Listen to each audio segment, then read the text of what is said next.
जय श्री राम भक्तों, जय श्री बालाजी महाराज। कैसे हो आप सब? आशा करते हैं कि आप सब जो हैं सुरक्षित हैं, स्वस्थ हैं और बाबा की असीम कृपा आपके ऊपर बनी हुई है, ऐसी कामना दिल से करते हैं। तो जैसा कि आप सबको पता है कि हर रोज़ एक नई से नई अच्छे से अच्छी वीडियो आप तक लाने की हमारी कोशिश रहती है और आज की जो हमारी वीडियो है वो भी आपके लिए बहुत ही ज़्यादा महत्वपूर्ण होने वाली है, ज्ञानवर्धक होने वाली है। इसमें हम जानेंगे कि जो लोग जो है पूजा पाठ करते हैं तो उनके घर में भी जैसे भूत प्रेत या फिर ऊपरी बाधाएं या फिर परेशानियां रहना या फिर किसी भी तरह की मतलब उनके जो घर के जो पूजा पाठ करते हैं या पितरों का आवाहन करते हैं, क्या वो रक्षा नहीं करते हैं या क्या होता है, मतलब क्या ऐसी इनके साथ क्यों ऐसी परिस्थितियां बन जाती है जिससे जो है इन लोगों को इस तरह की समस्याओं का सामना करना पड़ता है। अगर आपको वीडियो अच्छी लगती है तो लाइक करें, शेयर करें, कमेंट करें और अगर आप हमारे चैनल पे पहली बार हैं तो चैनल को ज़रूर सब्सक्राइब करें, साथ में बेल आइकन है उसको प्रेस करें ताकि आने वाली हर एक वीडियो की नोटिफिकेशन सबसे पहले आप तक पहुंच जाए। चलिए शुरू करते हैं आज की वीडियो। जय श्री राम जी। जय श्री राम, जय श्री बालाजी महाराज। मेहंदीपुर की सच्ची शक्तियाँ आपके परिवार की रक्षा करें। आपका जो क्वेश्चन है वह तो बहुत उचित है कि जो लोग अधिक भगवान की पूजा करते हैं, जिनके घर में कंटिन्यू पूजा याचना चलती है और फिर भी उनके घर में ये करा कराई ओपरी पराई जो है किस प्रकार से प्रवेश कर जाती है। कई बार हमने देखा है कि इस प्रकार सी जो चीज़ें होती हैं कि वो घर में किस प्रकार मान लो आकर ऐसे अटैक कर जाती हैं, मान लो जो अधिक पूजा करता है। तो विषय तो बहुत ही बढ़िया है कि जो लोगों को इसका नहीं पता आज पता लग जाएगा। इसमें लगने के कई प्रकार के संकेत होते हैं, जैसा कि कई संकट जो होता है कि स्वयं जो आपके साथ लगता है। कई संकट इस प्रकार के होते हैं जो आपके साथ स्वयं लगे हैं और लगने के बाद वो मान लो जैसे कि किस संकटों की अलग अलग परिभाषा होती है, अलग अलग पहचान होती है। इसका मेन कारण भी मैं आपको बताऊंगा कि ये क्यों लगते हैं और क्या कारण रह गया कि ये आपके घर में प्रवेश कर गए। मान लो इतनी पूजा पाठ, इतना हनुमान चालीसा का पाठ, इतनी भक्ति करने के बाद भी और मान लो हमारे घर के अंदर इस प्रकार की चीज़ें लग जाती हैं।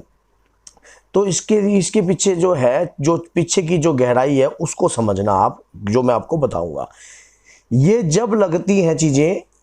कि जब कोई आत्मा आपके साथ स्वयं लगना चाहती है, मान लो वो आपने नहीं बुलाई, उसको आपने नहीं बुलाया लेकिन वो स्वयं लगना चाहती है और शरीर में जैसे कि आपने कहीं से इत्र लगा लिया या कोई ऐसा परफ्यूम लगा लिया या कोई ऐसी सुंदरता जो लड़की है बहुत ज़्यादा और मान लो पूजा याचना वो नहीं कर रही, घर का कोई और सदस्य कर रहे हैं, तो वो घर में उसके शरीर को पकड़ रही है, ना कि उसके शरीर को पकड़ रही है जो अधिक पूजा याचना कर रही है। दूसरी बात ये होती है कि ये जब हमारे घर में जब प्रवेश करते हैं कि जब हमारे खुद के कुल देवता, कुल देवी और हमारे खुद के पितर हमारे साथ ना दे पाए, मान लो साथ ना दे पाए। ये हमारे साथ कब नहीं दे सकते? जैसे कि मान लो कोई तांत्रिक है, अगर उसने आपके घर में कोई कार्रवाई करनी है, अगर कोई आपके घर का कबाड़ा करना है या कोई नाश करना है, तो ये जो करा कराई के अधिकतर संकेत होते हैं ना, ये करा कराई जो ये कहीं ना अपने लोगों से ज़्यादा जुड़े हुए होते हैं, क्योंकि वो हमारे भेदों को जानते हैं, अधिकतर हमारे बारे में जानते हैं कि हम कहाँ जा रहे हैं, कहाँ आ रहे हैं, हमारे घर में कितने सदस्य हैं, उनका क्या नाम है, किस गोत्र से है वो, उनकी कुल देवी कौन है, कुल देवता कौन है, पितृदेव कौन है, यहाँ तक कि उसके परिवार तक की पीढ़ियों तक को भी कई लोग जानते हैं। तो उसमें कारण क्या होता है, तो उससे जो तंत्र विद्या का जो कार्यक्रम करते हैं लोग, उनको बहुत ज़्यादा आसानी हो जाती है। अगर कोई ऐसा व्यक्ति उसी टारगेट पे चीज़ को भेजा जाए तो वो उसके घर में बहुत ही आसानी से प्रवेश किया जाता है। अच्छा, वो उसके घर के अंदर जैसे कि कोई हनुमान जी का भक्त है, तो हनुमान जी का भक्त है तो वो, या कोई माता दुर्गा का भक्त है, तो उस दौरान वो कैसी चीज भेजेगा घर के अंदर? वो घर के अंदर इस प्रकार की चीज भेजेगा कि जो पकड़ में ना आए। मान लो जो ताकतवर चीज हो, अभद्र प्रजाति की हो, समझ गए? अभद्र का मतलब कि निष्ठा जैसी हरकत करने वाली, जैसे कि कई सेक्सुअल संकट होते हैं या कई ऐसे गंदे संकट होते हैं, या कोई ऐसी लेडीज होती है जो कि जो जापे में मरी हुई होती है, जैसे कि जो ब्लडिंग के समय जिसको जच्चा कहते हैं, ऐसे समय पे उसके पास भी बहुत ज़्यादा ऊर्जा होती है, कोई डंकनी हो गई, कोई शंकनी हो गई। तो इस प्रकार की जो चीज़ें होती हैं जो कि गलत चीज़ों से मानो मरी हुई चीज़ें होती हैं, जिनके पास गलत तरीके की पावर होती है, जैसे कि कोई ऐसी यक्षिणी भेजेंगे जो कि मान लो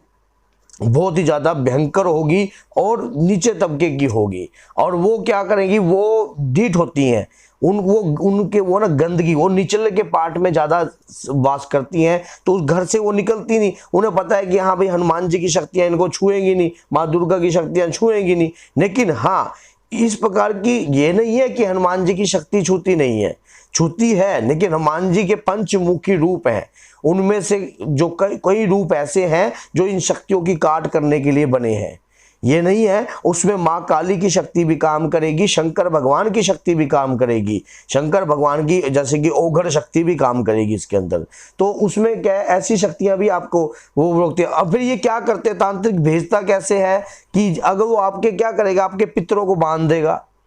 आपके कुल देवता देवी को वो जानता है, उसको पता है इनको कैसे प्रसन्न करना है, इनको कैसे बांधना है, तो वो उनको भी बांध देगा, उनका भी बंधन कर देगा। तो इस प्रकार की चीज भेजेगी। वो जो शुद्ध शक्तियां होती हैं वो इन चीजों को हाथ ही नहीं लगाती। मान लो हाथ नहीं लगाती तो उसके घर के अंदर फिर वो कहते हैं मैं इतनी पूजा पाठ कर रहा हूं लेकिन मेरे घर में फिर भी इस प्रकार की चीजें कूद रही हैं, फिर भी मेरे घर के अंदर प्रैक्टिकल इस प्रकार का कार्य हो रहा है, ऐसा क्यों हो रहा है। तो ये कंटिन्यू इस प्रकार का जो कार्य है वो कंटिन्यू वो बनाती जाती हैं। वो तो इस प्रकार की जो शक्तियां हैं वो अब जैसे कि कोई शमशान से रिलेटेड शक्ति जो है वो भी छोड़ देता है कोई व्यक्ति क्या करता है, घर के किसी प्राणी में घोल के पिला देता है,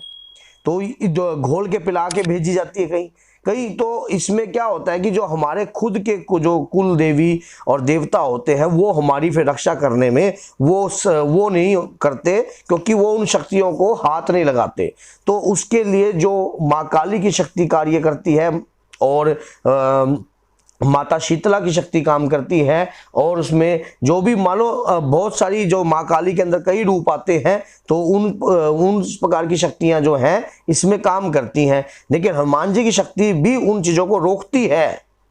वो हनुमान जी की शक्ति तो होती है, जैसे कि वो आपके कुल देवता की शक्ति तो होती है जो आपको इंडिकेटर देती है बार बार। जो आपको मान लो किसी के भक्त के पास जब जाते हो, वो इंडिकेटर किसका होता है, वो इंडिकेटर कहीं ना कहीं आपकी पूजा पाठ की शक्ति का ही होता है, जो बार बार आप जा रहे हो। मान लो आपका कोई नुकसान हो रहा है, आप घर में पूजा याचना कंटिन्यू कर रहे हो, कंटिन्यू आप साधना कर रहे हो, कंटिन्यू आप धूप बत्ती दीपक जला रहे हो, और लेकिन फिर भी इस प्रकार का काम हो रहा है, तो वो शक्ति ने आकर जो अभद्र शक्ति है वो तो अपना काम कर रही है, लेकिन जो आपके देव शक्ति है बेशक उस शक्ति को छू नहीं रही, लेकिन किसी सात्विक शरीर पर जाकर आपको इंडिकेटर जरूर दे रही है कि कहीं ना कहीं आपके घर के अंदर अभद्र शक्ति छोड़ी गई है।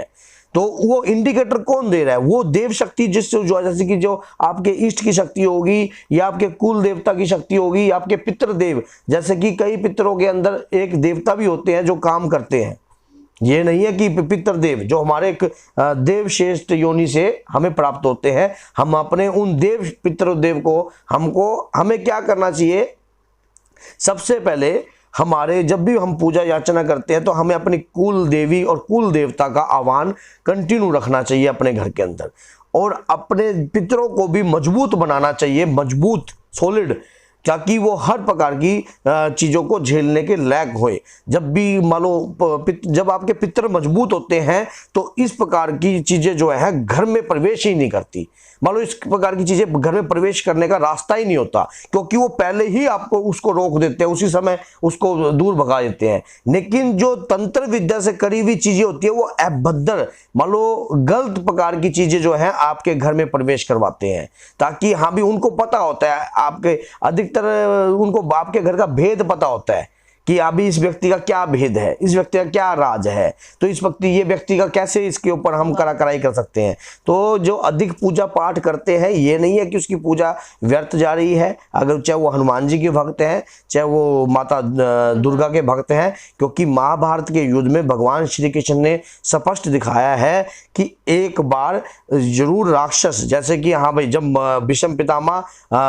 दब सेना को खत्म करते जा रहे थे, तो भगवान श्री कृष्ण ने कहा था कि मैं अगर मुझे अधर्म पर भी उतरना पड़े तो मैं तब भी उतर जाऊंगा, क्योंकि जब आपको अपने इष्ट पे पूर्ण विश्वास होना चाहिए और अपने पितरों को सॉलिड बनाना चाहिए और अपने कुल देवी और देवताओं के ऊपर उनकी भरपूर कृपा आपके ऊपर होनी चाहिए। जब तक आपके घर में प्रवेश नहीं किया जाएगा, जब तक आपके कुल देवता और देवी का आशीर्वाद आपको प्राप्त रहेगा, तब तक कोई भी चीज आपके घर के अंदर प्रवेश नहीं करेगी। और आपके पितरों का राज आपके घर में रहेगा तो कोई भी चीज आपके घर के अंदर एंट्री नहीं कर सकती, बाहर की कोई भी चीज। जब आपके कुल देवता और कुल देवी और आपके पितृ देव जब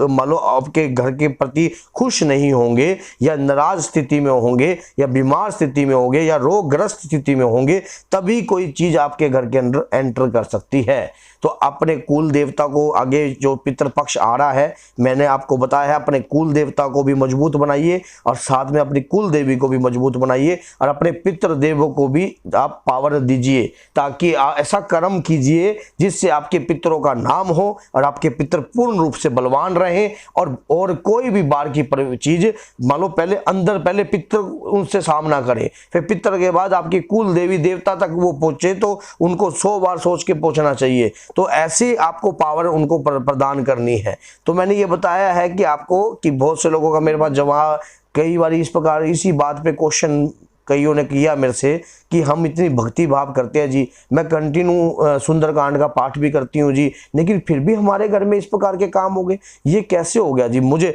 तो मैंने उनकी बातों का जवाब दिया। मुझे ऐसा अच्छा लगा कि क्या पता बहुत से लोगों के मन में यही क्वेश्चन उठता हो कि हम अधिक पूजा पाठ कर रहे हैं लेकिन फिर भी हमारे घर के अंदर नहीं दुखी मान लो संकट जो ये आत्माएं या कोई चीज ऐसी कोई भेज रहा है, तो ये क्या है। तो मैंने आपको बता दिया कि कहीं ना कहीं आपके जो पितृ हैं वो आपको सहयोग नहीं कर रहे, और या कोई आपके कुल देवी या देवता आपको पूर्ण रूप से सहयोग नहीं कर पा रहे, या उसने आपके कुल देवता या देवी कुल देवी आपके या पितृ बांध रखे हैं किसी तंत्र विद्या के द्वारा। तो ये कई संकट ऐसे होते हैं जो स्वयं लग जाते हैं और वो उस व्यक्ति पे नहीं लग रहे जो पूजा पाठ करते हैं। कल मेरे पास एक व्यक्ति का फोन आया,